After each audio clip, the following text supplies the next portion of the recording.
क्या हाल चाल है आपका? सब ठीक ठाक है? मैं हूं Ehtesham Rashid from university of Gujarat. जी, आज से हम एक नई सीरीज शुरू करने लगे हैं, प्रोग्रामिंग फंडामेंटल्स।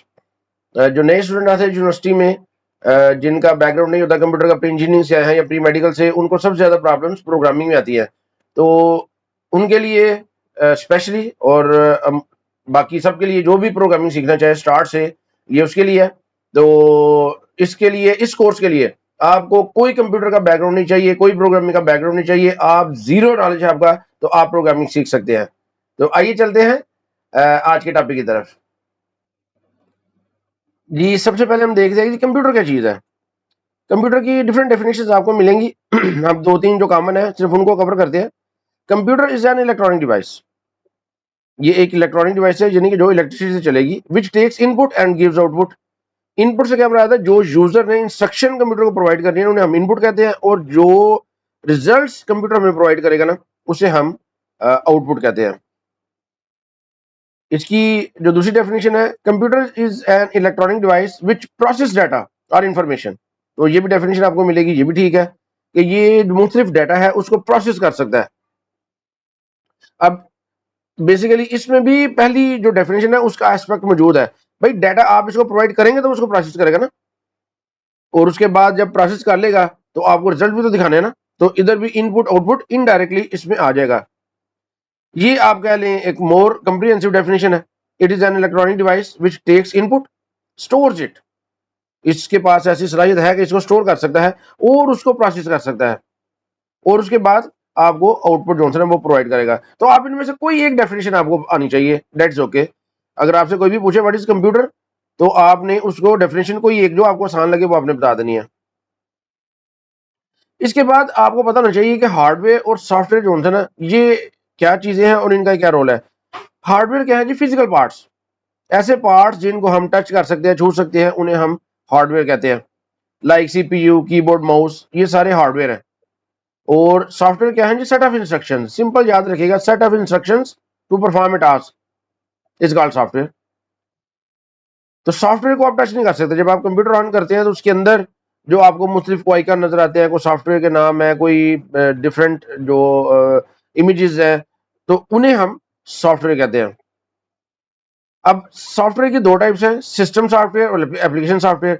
मुख्तलिफ बुक्स में आपको मुख्तलिफ कैटेगरीज एक से ज्यादा, दो से ज्यादा भी मिल सकती है। तो अभी हमने जस्ट इसको एक, क्योंकि ये हमारा मेन टॉपिक नहीं है, हमने जस्ट एक जनरल सी आपके जहन में होना चाहिए कि भाई ब्रॉडली इसकी दो कैटेगरीज है, सिस्टम सॉफ्टवेयर और एप्लीकेशन सॉफ्टवेयर।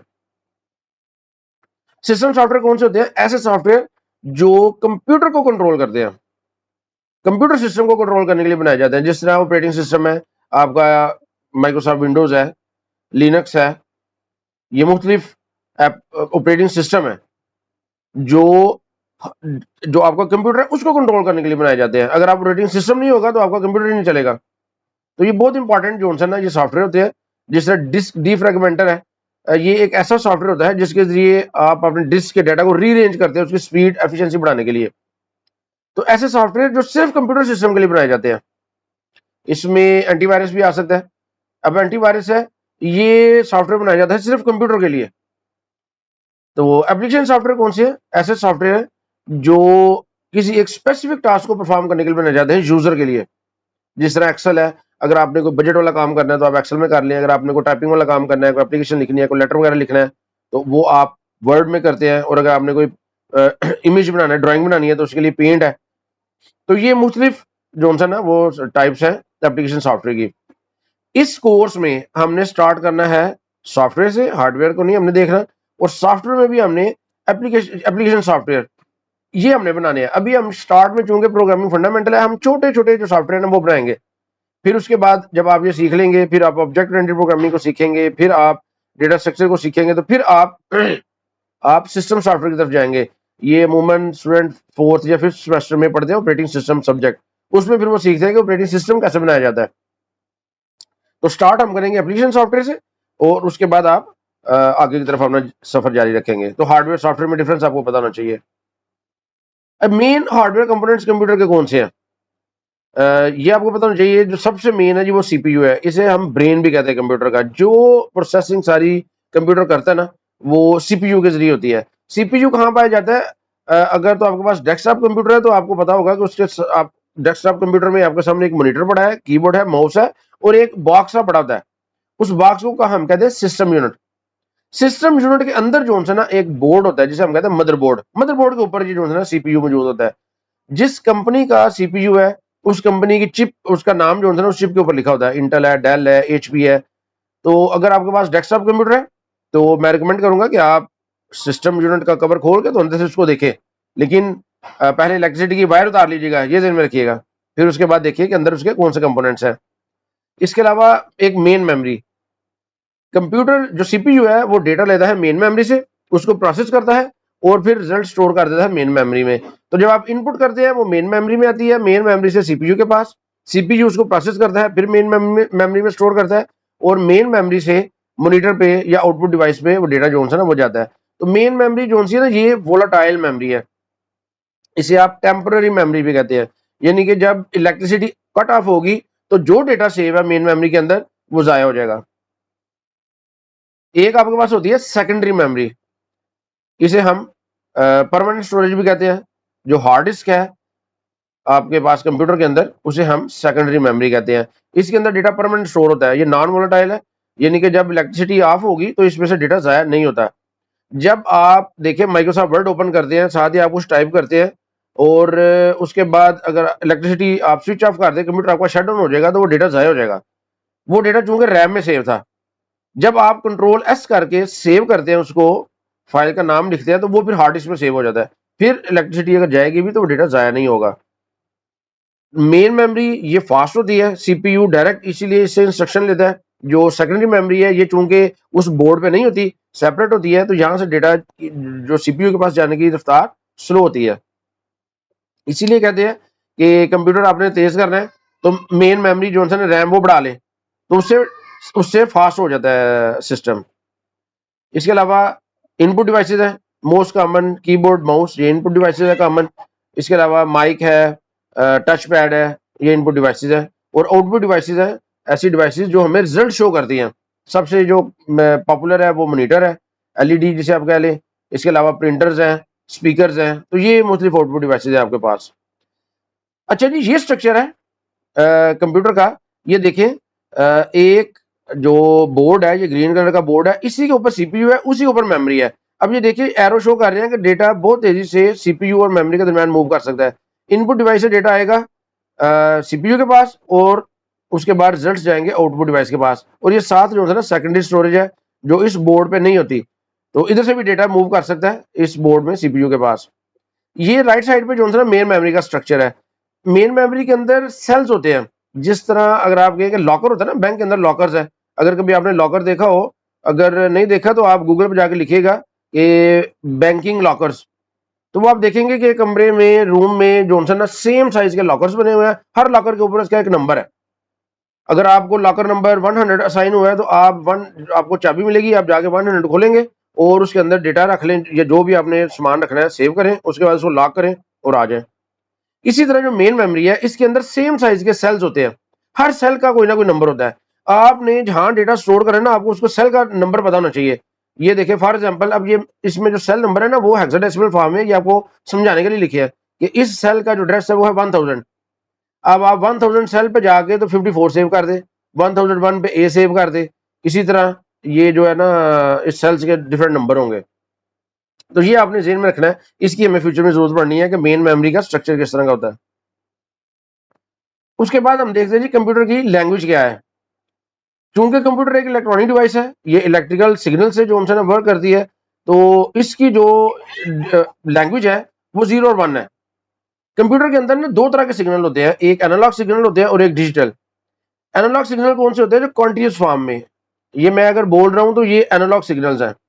अब इनकी इंटेंसिटी किसी जगह पे कम हो सकती है, किसी जगह ज्यादा हो सकती है। अगर आप लाउड स्पीकर लगाएंगे तो इंटेंसिटी ज्यादा हो जाएगी, आहिस्ता बोलेंगे तो इनकी जो वेवलेंथ या फ्रीक्वेंसी है वो कम हो जाएगी। तो ये कंटिन्यूस फॉर्म में होते हैं। जबकि जो डिजिटल सिग्नल्स है ना वो डिस्क्रीट फॉर्म में होते हैं, यानी कि यहाँ इंफॉर्मेशन है या नहीं है, इसके अलावा दरमियान वाली कोई सिचुएशन नहीं है।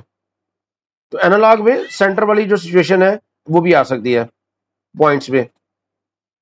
तो डिजिटल सिग्नल जो है ना ये रिलायबल है, इंफॉर्मेशन को कैरी करने के लिए, ट्रांसमिट करने के लिए ये रिलायबल सिग्नल्स है, लिहाजा कंप्यूटर के अंदर डिजिटल सिग्नल्स यूज होते हैं।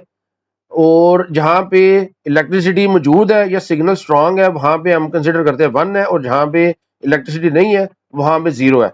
तो कंप्यूटर इस तरह 0 और 1 में जो है ना वो डेटा को सेव कर सकता है और प्रोसेस कर सकता है।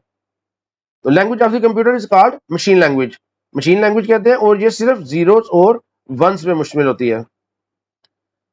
0 और 1 को हम कहते हैं बिट, जो कि एब्रीवेशन है बाइनरी डिजिट का, और 8 बिट्स की कलेक्शन को हम कहते हैं बाइट। तो ये कंप्यूटर की यूनिट्स हैं। सबसे जो स्मॉल यूनिट है वो बिट है, उसके बाद बाइट है, फिर उसके बाद ये एक चार्ट है, यहाँ से आप देख सकते हैं कि byte, kilobyte, megabyte, gigabyte. इसको वैसे तो ये आजकल कॉमन है तो ज़्यादा आइडिया ही है, लेकिन आप इसको इधर से देख ले। अभी चूंकि ये हमारा टॉपिक नहीं है तो मैं इसको फर्दर एक्सप्लेन नहीं करूंगा। ये यूनिट्स है कंप्यूटर की। उसके बाद हम देखेंगे कि प्रोग्रामिंग लैंग्वेजेस इवॉल्व कैसे हुई। तो सबसे पहले लो लेवल लैंग्वेजेस थी, जिसमें सबसे पहली लैंग्वेज थी मशीन लैंग्वेज, जिसमें काम हम करते थे 0-1 में।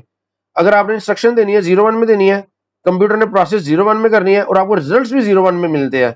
और जो साइंटिस्ट हैं वो क्या करते हैं कि वो उस आउटपुट को ट्रांसलेट करते थे इंग्लिश में, और फिर बताते थे कि जी ये आउटपुट आई है। उस वक्त जो इनपुट डिवाइसेस थी वो पंच कार्ड यूज होते थे, उस पर आप 0-1 में इनपुट देते थे, उसी पे आपको आउटपुट मिलती थी, और उसके बाद वो कार्ड ज़ाया हो जाता था, वो यूज नहीं था हो सकता। इसीलिए इसको सीखना समझना मुश्किल था।